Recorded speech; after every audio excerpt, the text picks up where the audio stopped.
Sports Betting is your home for picks, props, and futures for tonight's action. Bettor Sports Betting wants to know what picks you're playing tonight. Tell us in the live chat on YouTube, Twitter, and the Bettor Sports Network app. This is Bettor Sports Betting with Fantasy Alarm's Dan Servodidio. What's going on, everyone? Welcome back in here to the Bettor Sports Betting Show on Bettor Sports Network and Fantasy Alarm. Appreciate everyone joining us here on a Thursday afternoon as we dive into a small baseball slate tonight. We got a bunch of afternoon games that were going on, so hopefully you cash some bets and some picks for today's slate. But we got a few games to break down today, and I got Jon Impemba with me. What's up, John? Dan, how you doing? How you doing? Not my usual Tuesday spot, but happy to join you here on a Thursday. Yeah. You and Grande switched spots this week, but usually he's chiming in right now, saying one more day closer to the weekend. So is that your vibe right now?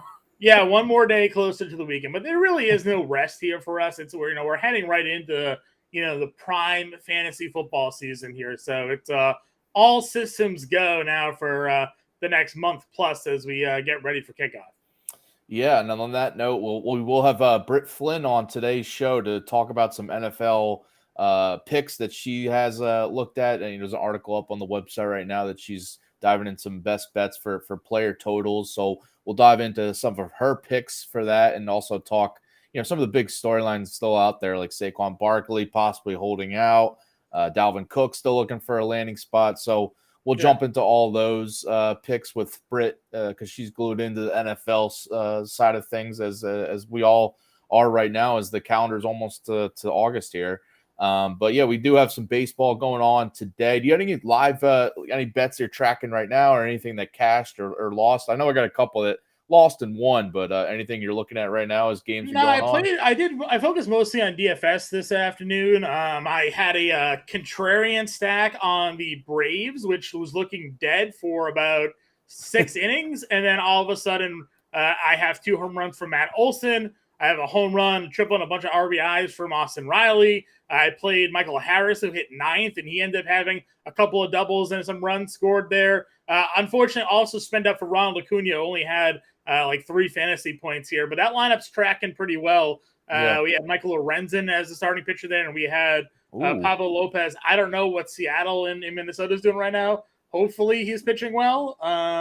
But if not, I guess we'll see. Bottom of the first, it's 1-0. He's already allowed to run in the first. And he's got the bases loaded here with 1 out. So hopefully he can get out of this jam for you. I just got a strikeout. Here we go. We got bases loaded, 2 outs. He just struck out. Oh, yeah, he just got the strikeout here. Okay, let's just get. But Lorenzen is, he had a shutout, 8 shutout innings. Pretty good for him. Yeah, double-digit strikeout potential. So let's see if we can get out of this jam here with limited damage, and hopefully that lineup will continue to work through. There you go. I had the Reds money line, which cashed, so that was good. I also went with a loss was Corbin Burns. I went the under on his strikeouts against my Phillies. Thought he'd just have a little bit rougher of an outing, but I think he punched out 10, so that was definitely a loss. And then I took Blake Snell's under strikeouts 6.5, and that cashed. He only went 5 innings, so that was good for me. But so I 2-1 so far going into tonight's slate. So we'll try to keep it going for you guys here. Speaking of the player props, we want to start off here before we get into some more bets for tonight. Just kind of giving you guys some picks for the RT Sports Pick'em contest that we had that's going on over at RT Sports right now. You can and we're doing a giveaway here. So we're giving away 1 free entry to the Real Time Sports Fantasy Championship. That's their best ball championship. Leagues are drafting live and slow drafting every day until this contest sells out. You compete for a grand prize of $500,000 and $1,600 in league prizes in every league, and the prize is valued at $300 here. So you must be a legal U.S. resident, at least 18 years of age. Please play responsibly. For help, call 1-800-GAMBLER. So we're giving away that. So you can comment in the chat any picks you got going for today, or any fantasy football players that you're high on. We'll be giving away a giveaway for this Real Time Sports. And with that, we're going to dive into this pick'em contest real quick before we give out our betting picks. You got any pick'em props here that's for the RT Sports? I got a couple to give out for people. You got any? I like Kyle Gibson less than 5 strikeouts here against Okay. Tampa Bay. Gibson is not really a big strikeout pitcher. He had a ceiling strikeout game the other day against Minnesota where he had 11.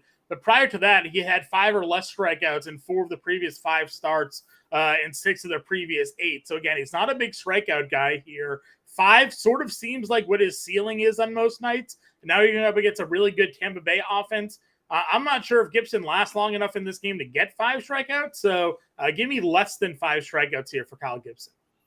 Yeah, I'll stick in that same game and go with Tyler Glasnow, less than 8 strikeouts in that same game. I just think that, like Gibson, I mean, this is a game where, Orioles-Rays tied for first in the AL East now. I feel like both guys, if they get into any trouble, we might see the bullpens a little bit earlier, at least in this first game of the series. And Glasnow, I'll give out a prop pick, a betting pick on Glasnow's K totals in just a second here. But just when you look at his strikeout totals, he's been, believe it or not, he's been under 8 strikeouts more often than not this year. Yeah. And the Orioles have not been striking out often since the All-Star break against right-handed pitching. So I think it's a good spot to get less than 8. It's a high total. I know Glasnow can easily go for double digits anytime out, but I think it's a good value to get the less than 8 there.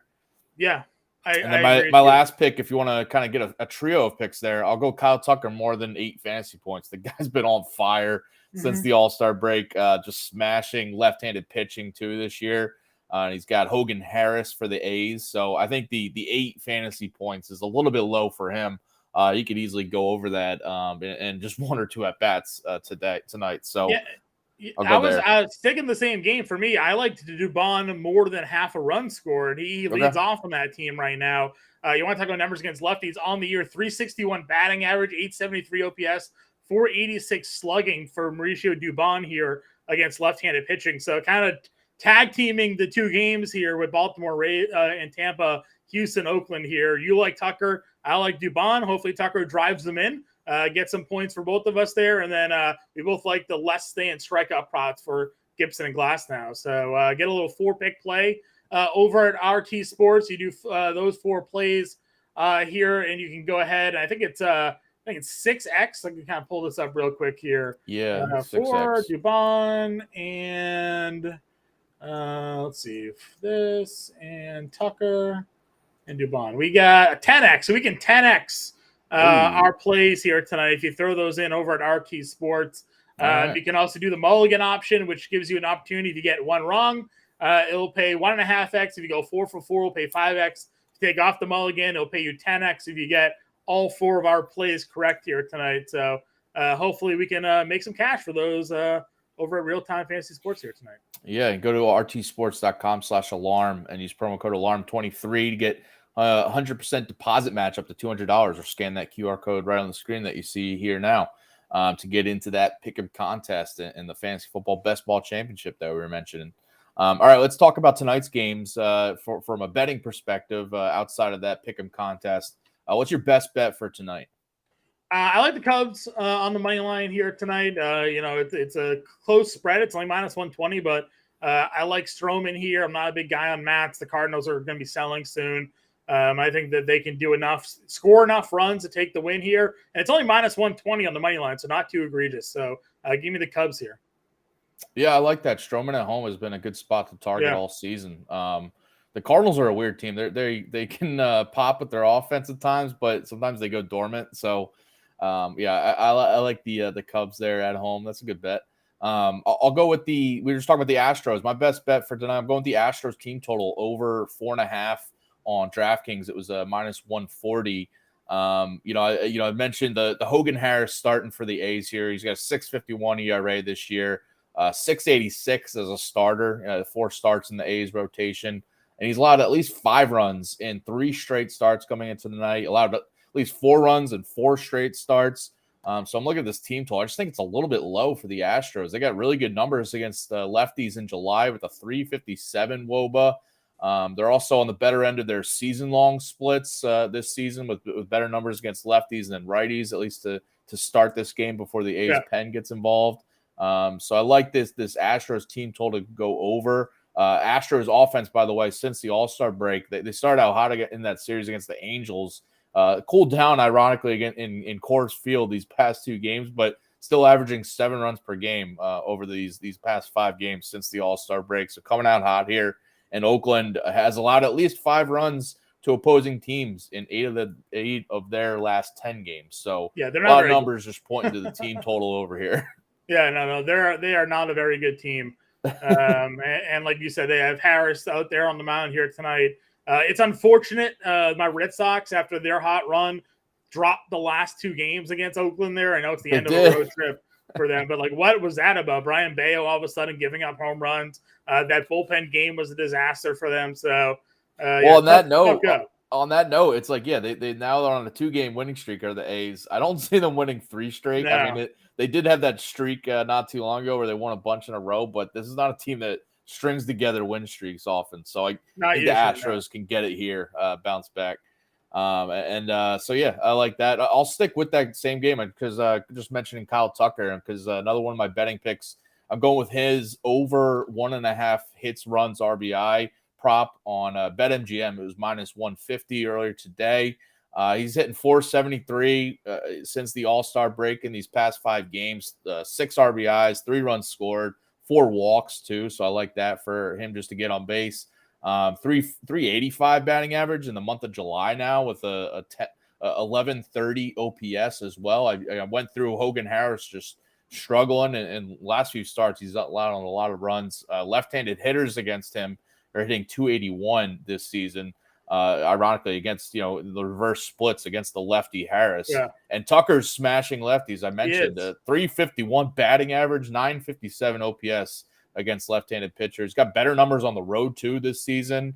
And this prop here, hits, runs, RBIs, he's in over this in 13 of his last 15 road games. So I like this for him to just kind of keep it going at the plate here. Yeah. I'll grab the over here. Got a little same game parlay brewing, with this Houston game here. Go with the Astros money line too. I don't think they're losing. Yeah, Astros money line. Go get a Dubon run. Go get Kyle Tucker RBI prop or hit prop, and build yourself a little same gamer. I like another hits, run, and RBI prop. That's a Josh Lowe over 1.5 hits, runs, and RBIs. Again, Kyle Gibson against left-handed hitting, really struggling on the year. 350 WOBA, 462 slugging against. They're hitting 294 off of him on the year. He's got an exit of 456 against left-handed hitting. So give me the Josh Lowe over 1.5 hits, runs, and RBI. All right, and my last pick before we talk some NFL stuff. By the way, we got a question in the chat. Just want to get to. Appreciate the official Rick Ross chiming in on YouTube here. Is Ryan Mountcastle droppable for fantasy at least? We are talking about this Orioles-Rays game. So what do you think about Mountcastle dropping him in a season long? I mean, listen, he got off to a great start. Was hitting for some power on the road, especially in hitting against left-handed pitching, but at this point, he's got an OPS that's like 700-ish. Last I checked, I'm trying to pull it up where it's at 695 now, and batting average 230. I think he is. I mean, there's nothing coming from him at the dish right now. It obviously depends on your league and your, the free agent depth or who you can have to replace him on your roster. But outside of like the rare home run right now, he's got to be killing you everywhere else. So I think he's a droppable asset in fantasy. I was very fortunate, like 3 months ago, basically, the start of the season, I pulled off a trade Mountcastle and Nimmo to get Goldschmidt. Looking great right now. Selling high on Ryan Mountcastle there to get Paul Goldschmidt on my fantasy. Who'd you finesse with that trade? That's crazy. Yeah. A buddy of mine who needed outfield help, and Mountcastle was on his hot streak, so it all looked good to him at the time. Yeah, I mean, it's a fantasy thing, but you can't sell low on like a guy like Goldschmidt. That's crazy. I mean, listen, to that point, against lefties this year, Mountcastle still 325 with 1,000 OPS. He is only hitting lefties. So if you can like platoon in fantasy or something like that, and you have a spot, fine. But basically, bet on Mountcastle and play him in DFS whenever a southpaw's on the mound. It's about the only thing that he's doing this year. All right, well, then that brings me to my last pick because I'm hoping Mountcastle does a little bit something because I'm fading Glass now tonight, at least for his strikeouts. Under 7.5 strikeouts is the prop over multiple books, but I got it plus 116 on FanDuel. I really like these plus odds. I think, Glasnow is just the sports books are putting his strikeout props high because he can toss 10, 11 strikeouts in any start.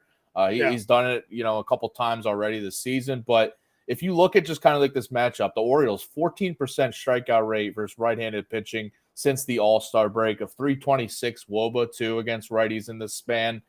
Season-long numbers against righties, they're top 10 team in the league, in terms of right-handed pitching against them, especially with the strikeout rate, one of the lower ones.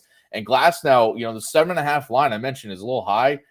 He's been under this in 5 of his 9 starts this season, and he's had 8 in 2 other outings, so he's been right around it in a couple others.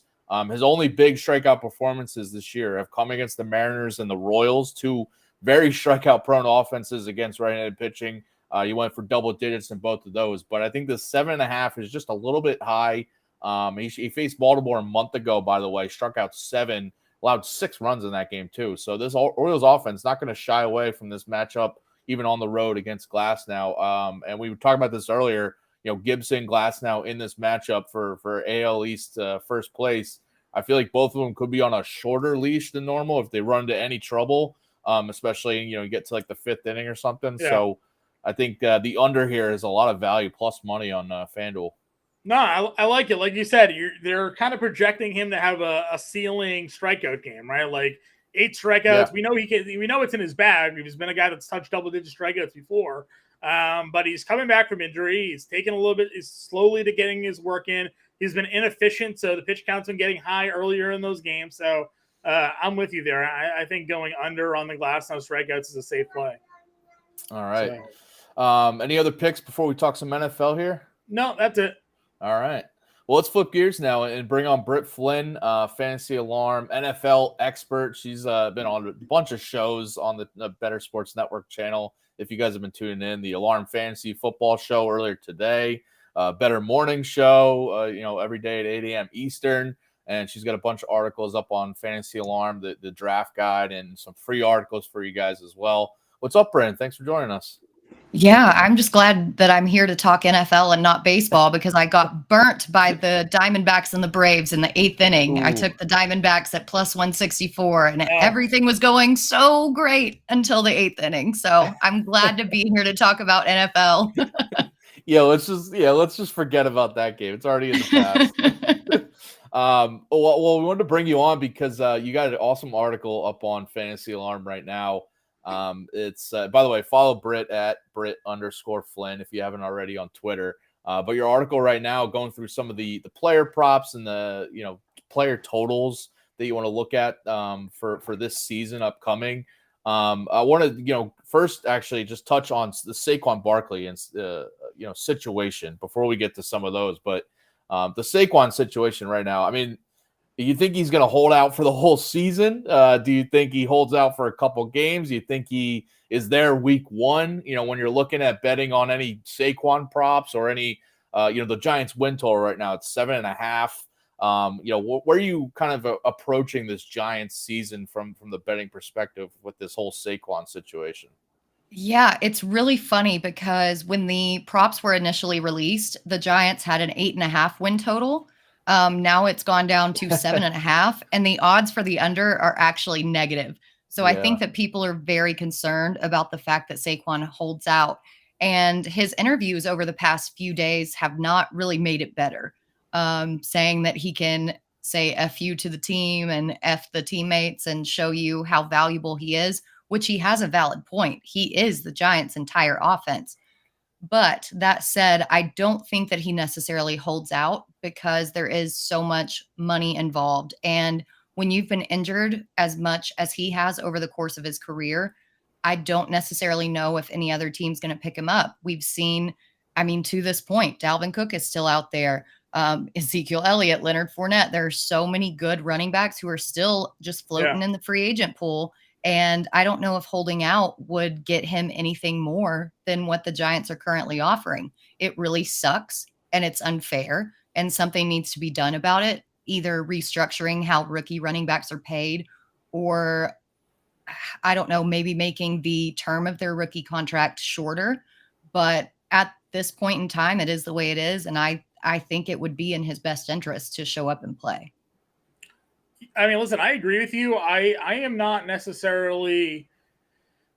I mean, like they negotiate their CBAs. Obviously, they set limits to what players can be paid, thanks to the contract that who was it? Bradford, I think it was, way back in the day for the Rams. They gave him all that money. Yeah. You know, and they kind of had to start putting limits and caps and the 50-year options and the rookie deals and all of these things. They gave a lot of power to the team in their CBA agreements and how those contracts go about being signed. So they can really only negotiate it themselves the next time that opportunity comes up. We've talked a lot about on the morning show about the franchise tag and like whether or not that's even fair, right? Like forcing a guy to accept the salary and work under those conditions, you know, and it just kind of is what it is. But I agree with you. Like holding out isn't going to do him much better, in my opinion, because he just becomes a year older. The market's going to shift again. And as you said, it's Ezekiel, it's Fournette, Kareem Hunt's still out there. Like there's a lot of guys that could just be like, all right, well, these guys don't have a job. We'll sign them for a year. You go sit out and we'll do this all over again, because he's going to find himself in the exact same situation next year. If he sits out, it doesn't automatically just take the term off of his deal. He's still owed that 1 year to the Giants. Yep. Yeah, I mean, on that note, then, so you get the whole Dalvin Cook situation too, and he's out there in free agency, and kind of the big name still left. I mean, Fournette too. We saw Fournette is working out with the Patriots, but earlier this week, Dalvin Cook was became the betting favorite to go to the Patriots. The Dolphins not too far behind, but what's your kind of view of this? So, you know, what landing spot you think is going to end up for Cook here in free agency? Oh, for Cook, I don't even know, because it's so all over the place. But I just want to bring up the fact that Fournette worked out for the Patriots and everybody was freaking out over the Ramondre Stevenson shares. And then later on that same day, it was like, oh, they also worked out Darrell Henderson. Could there not be more of a 180 in that situation? Like, what are they doing? They're giving us zero information as to their intentions, which is the Belichick way. I think that with Cook, it ultimately is going to come down to money. I think Miami is still the landing spot. He's from there. He went to school at FSU. I think that he wants to be back in Florida. But again, he's another running back who is not willing to take less money than what he feels that he is worth and that he is owed. So it's all going to come down to whatever contract. The Jets, with the way that they're going, I could totally see him going to the Jets as well. Yeah, real quick with the whole thing with the Patriots backfield. I mean, they're working out whether they sign Cook or not, whether they sign Fournette. I mean, Henderson. It seems like they're bringing in another running back here or want to. And you know, on DraftKings right now, Ramondre Stevenson's total yards, rushing yards prop is at 1,005, and he was barely over that last year as you know the starter for most of the year. You know, part time with Harris though. But I mean, when you see that number, it might seem a little high if he's about to be splitting work with someone, right? Yeah. Well, and I think. Oh, sorry, John. No, go ahead. Go ahead. I'm so used to answering on Patriots questions, Brett. I'll let you go ahead. Yeah. Well, I was going to say also, as well as Ramondre did last season, Damian Harris was hurt and he missed a bunch of games. So now if they bring somebody else in and they truly commit to a split backfield, that number is almost egregiously high, because that's just not how Belichick runs his system. Mm-hmm. I think I would be surprised if it's Dalvin Cook. I think I'd play a little bit more into that. I think if it ended up being Leonard Fournette, though, I don't think he would be somebody that they would take Stevenson necessarily off the field for, outside of just sort of being a spell back for him. You know, just the way Stevenson ran. They drafted Stevenson where they did, and he's produced. They also drafted a couple running backs last year that they kind of like. If you follow some of the team beat, it was one of the reasons why. You know, they let go of Robinson earlier in camp, was like they just felt like he was so behind Strong and Harris that are already on the roster. Belichick just likes to bring in veterans to kick the tires and kind of see what they're at. And because he's kind of been reported on this, he likes to have a catalog of guys that down the road, if something happens, all right, we brought this guy in, we worked this guy out, this is where we're at with them. Maybe we can go back and bring them in at a different point in camp, as opposed to starting from scratch, you know, in 2 weeks, 3 weeks, if something happened. So I'm not reading too much into these guys working out. Bill works a lot of guys out during the off seasons. If you kind of follow the beat closely, I think he's pretty happy with Strong and Harris and Stevenson there. But if he does sign Dalvin Cook out of nowhere, I'd be a little bit more worried about him given the money they'd have to pay. Lenny Fournette's not going to get any money coming to New England. He'll be a veteran min deal. So, all right, let's stick with the running back talk here because your betting props article, player totals article, up on Fantasy right now. Everyone go check that out for just some more, written analysis and a bunch more other picks that Britt has out there. But one of the names that you touch on there is Najee Harris over his 7.5 rushing touchdowns prop. Why do you like this one and feeling confident about it? Well, I think that Najee Harris got some unnecessary bird poop on him last season. We forget that he started the season injured because one of his offensive linemen stepped on his foot. He played, I think, the first 6 games with a metal plate in his foot. And then you look at the state of his offensive line. Once he finally got healthy, 6 of his 7 total rushing touchdowns came in the last 7 weeks. I mean, this guy was on fire once he finally got healthy. Now you're bringing in Broderick Jones from Georgia, who is an outstanding run blocker, and you're bringing in Isaac Seumalo. You've also got Kenny Pickett with another year of experience under his belt. I don't think that Matt Canada is going to go away from that bell cow approach. So Najee's still going to get the touches. He's still going to get everything. And the Steelers' win total line is actually semi-impressive for who they have on their roster. So I think Najee hits this easily. And at plus odds, I will gladly take that. Yeah. Yeah, I'm actually bullish on Pittsburgh's offense here a little bit more. I mean, talking fantasy perspective, like ADP wise, Harris obviously is kind of expensive if you're not a believer in that offense. Probably other options for you at that ADP, but the wide receivers going where they are off the board, and then you look at where Pickett's going off the board. You don't have to make like a serious investment in Kenny Pickett. You draft him as your QB2, and then see if in weeks 1 and week 2 he shows sort of that progression. And where their wide receivers are going, you're not drafting them as your wide receiver 1 or wide receiver 2. They're most likely slotting in as a wide receiver 3 for you, and then maybe there's some upside there. So, he's a first-round pick last year. He's in the second full year in the same system, getting the offense that's there, team around him, get caught up to the speed of the NFL pace. So, and I see a lot of people dogging the Steelers on Twitter as well, Britt. And I'm just like, well, let's pump our brakes a little bit here. They actually weren't that bad of a football team last year, despite their struggles offensively. So, and signing Alex Hightower to another deal as well. Their defense is going to be a lot more improved as well, and that's going to take some pressure off of Pickett. Yep.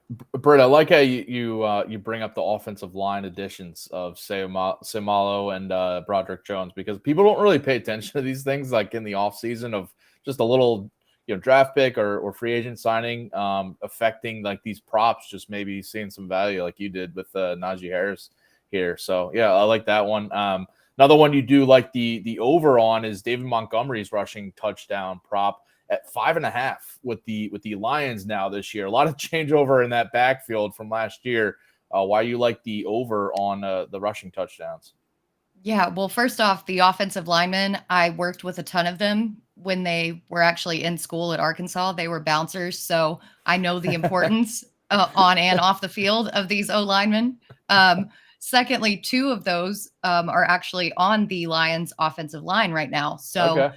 I very much believe in them. And it's kind of a tale of 2 cities with David Montgomery, right? Because if you look at his explosive run percentage last season, he was 4th in the bottom 5 at only 1.5%. But then you looked at the leaders in missed tackles forced per touch, and he was 4th there, tied with Nick Chubb.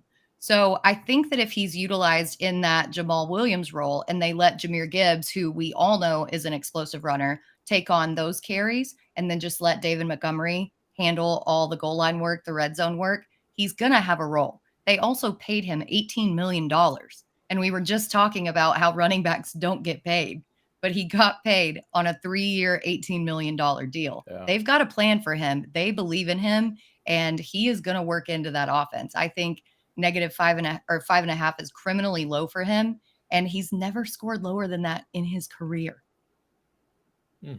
I like it. I've been a little bit of a detractor on Montgomery from a fantasy perspective because a lot of people are like, well, look what Jamal Williams did last year. But the Lions had like double the touches inside the 5 last year than like any team in NFL. They had so many times where they stopped down inside the 5-yard line that it allowed for Williams to get all those touchdowns. But 5.5 is also a very low number for a guy that I do think is going to get the red zone work. So he might not get the 15 touchdowns. And I've seen a lot of people project a lot more scoring for David Montgomery. I do think they drafted Jahmyr Gibbs for a reason, and Gibbs is an explosive enough player that he could be scoring from outside the red zone, scoring outside the green zone, where maybe they're on the 12-yard line and that's his area, and he's busting up runs, like using plays in the passing game to score, and they're not getting down at the 1-yard line like they were a bunch last year. But I mean, they are going to get carries inside the 5, and those are going to go to Montgomery. So I like the over on that one a lot as well. Yeah, I'm a huge fan of it too. Just kind of verbal retweet on everything Britt and Jon saying, because listen, he's not going to get the double-digit touchdowns probably like Jamal Williams, but he's going to get. I mean, 5.5 is very low for if he's stepping into that role. And you mentioned Britt, like just Jahmyr Gibbs' all-around talent is game breaking. He could be kind of like maybe an Alvin Kamara type back for the Saints. But even when Alvin Kamara was with the Saints, for the Lions rather, but even when Kamara was with the Saints, Ingram, other backs still had that, red zone goal line work that they still got their touchdowns. So, Montgomery's yardage and overall stats might not totally be there, but I think the touchdowns will come. They're going to lean on him, the veteran back in the red zone. I like that. All right, the last one I'm going to touch on with you, and Britt's got a bunch of other picks over on the betting props article. She's got one from last week too, other props that we brought on her last week and talked about. But this other one, Allen Lazard, over his 4.5 receiving touchdowns, now with the New York Jets, with Aaron Rodgers there as well. He followed his quarterback there. Why do you like the over on Lazard? Oh, 4.5 to me is insane here. And it's at -110. But he really did play a game of follow the leader, following Aaron Rodgers over to the Jets. And he has been a proven red zone favorite of Rodgers over the past 2 seasons. So even behind Davante Adams in 2021, Lazard ranks 16th in the league in red zone targets and 13th in total touchdowns. He had 8 that season. Last season, as the number 1 receiver and kind of a discombobulated offense, he increased those numbers to 12th in red zone targets. And even though he fell off to 20th in total touchdowns, he still had 6. He still exceeded that 4.5 line. I think that he's going to be the number 2 in this offense. It's pretty clear cut right now, unless McCole Hardman just does something absolutely insane in training camp. And Rodgers is going to rely on him in the red zone like he has their entire careers together. So 4.5 is just insanely low to me. Yeah, I got nothing to add. That's perfect. I agree with you 100%. Like, I mean, you look at the red zone targets he's had with Rodgers, and now following him over there to the Jets, he's going to lean on him when it matters the most, and you'll see, Wilson get the big plays in the outside, but red zone time, it's going to be the man he's comfortable with. With Rodgers, like, just we know he has these guys, and we've seen it before with obviously Davante Adams, but Randall Cobb. He just has guys that he feels familiar with. He's going to stick to them. Back in my mind, I just feel like maybe Garrett Wilson is getting so much hype that who knows what this connection is going to be like once we get into the game situation, and Rodgers could be looking Lazard's way a lot more often in the red zone. So, and that was a stipulation of him signing with New York. He wanted them specifically to bring these guys over with him. He wanted his buddies to come over with him. And so they brought in multiple guys. Yes. And that combined with the historical stats just tells you everything that you need to know. Yeah. All right. So those are your props, your top props, but everybody go check out the article up on fantasyalarm.com right now. And Britt's got a bunch more there. Britt, you've been a busy lady on the channel here today and this week and this month, but appreciate you joining us here for a few minutes, talk some NFL props. Yeah, thank you. Anything to get my mind off that Braves Diamondbacks game. Thanks for having me. See you, Britt. All right, see you, Britt.